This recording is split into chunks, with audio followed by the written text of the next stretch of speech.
Centre-Ville. Puis, je suis à la recherche d'entrepreneurs. On m'a dit qu'ici, il y en avait beaucoup. Des cybersociales, ils se rencontrent pour toutes sortes de raisons. Je vais aller voir.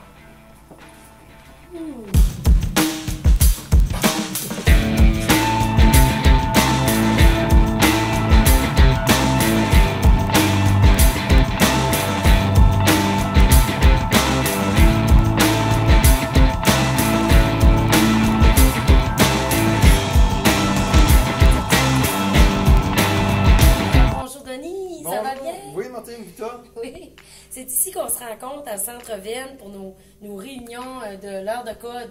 Donc, Denis, parle-moi de ça un peu, l'heure de code. L'heure de code, c'est un mouvement global pour aider les jeunes de maternelle jusqu'à grade 12 à apprendre c'est quoi justement la programmation, la technologie, la robotique, pour qu'on puisse élever leur passion par la programmation. Wow, c'est notre slogan. C'est ça. Élever la passion par la programmation. Puis, est-ce que toi, comme entrepreneur, comment tu vois les habiletés du 21e siècle? Qu'est-ce qu'on a besoin de travailler chez nos jeunes? Tu sais, les jeunes, puis ils font présentement, c'est vraiment juste le fait de décider je veux faire de quoi, puis je vais le faire. Il y a des outils, puis avant ça, c'était on va payer pour quelqu'un pour faire un site. Mais les jeunes, ils sachent, ils peuvent juste faire une application sur les téléphones, puis faire de quoi qu'ils vont vraiment utiliser. Mais devenir entrepreneur, c'est de savoir que c'est toi qui peux faire une petite business avec la technologie, que tu peux faire de l'argent. Puis dans le 21e siècle, c'est vraiment faire de quoi qui va changer le monde, qui peut allumer les gens autour de toi. C'est une chance qu'on n'a jamais vue jusqu'à présent.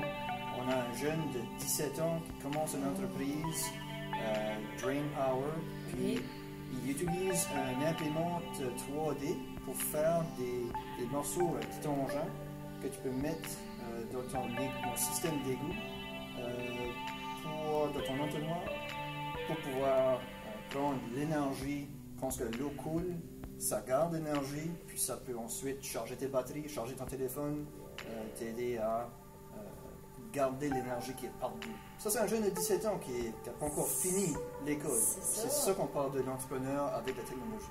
Puis développer cette créativité-là chez nos jeunes, de voir que ce jeune-là peut accomplir des grandes choses. C'est pas obligé d'être à 25-30. Ça commence jeune, c'est là qu'il faut commencer. Je pense que le mouvement, puis là, Denis, c'est plaisant que vous ayez commencé ce mouvement-là pour sensibiliser les gens parce qu'il fallait faire quelque chose. Oui, absolument. Puis moi, j'ai un attachement à la programmation parce que moi, j'étais un jeune à l'école que je ne me filais pas connecté avec le reste. Puis la programmation du grade 6 que j'ai commencé. Puis de là, j'ai rencontré d'autres jeunes, d'autres amis qu'on filait qu'on voulait faire un petit peu de programmation, qu'on faisait des petits jeux. Puis là, couramment, moi, je suis chef de technologie avec mon entreprise. Puis un autre jeune que j'étais ami avec, lui, il est devenu chef dans son département dans les ordinateurs. Il y en a d'autres qui ont commencé des petites business, qui étaient à l'université. Ça commence jeune, puis on a commencé un petit feu. Mais c'était plus un groupe séparé. Et aujourd'hui, c'est un groupe, comme un jeune pourrait commencer et faire Facebook, un nouveau Twitter, un nouveau Instagram.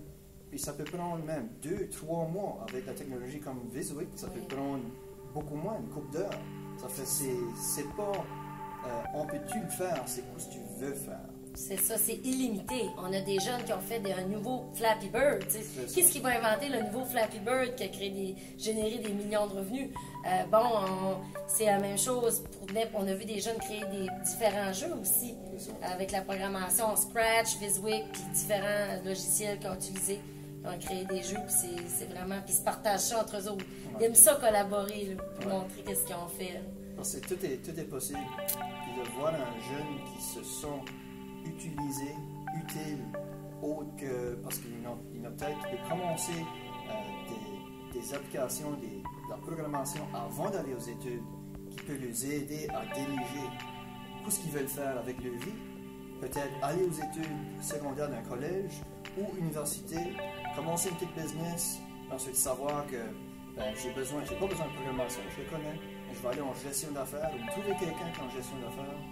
Puis l'écosystème au Nouveau-Brunswick, justement, est exactement à la place qu'elle devrait être pour prendre les jeunes puis les entourer de mentors, pour qu'ils peuvent se déplacer d'une façon beaucoup plus rapide que moi quand j'étais à l'école.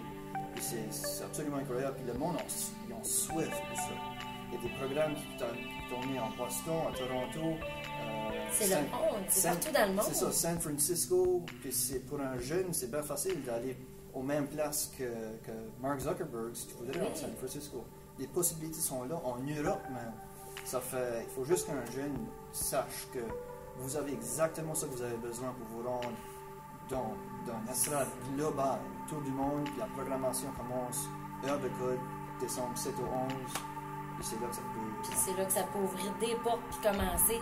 Puis aussi, ce que je trouve, moi, d'avoir des entrepreneurs qui viennent nous parler de ça, puis qui viennent nous sensibiliser, moi comme enseignante, les élèves, tout ça, c'est vraiment plaisant, parce que c'est là qu'on est en train de s'unir ensemble, puis vraiment créer s'entraider dans ce mouvement-là. C'est le fun. Moi, je suis toute excitée. Maintenant, est-ce qu'on va aller faire j'ai une application que je vais te montrer, là, que j'ai fait dernièrement. On va-tu voir ça? Absolument! Viens, on va aller voir ça.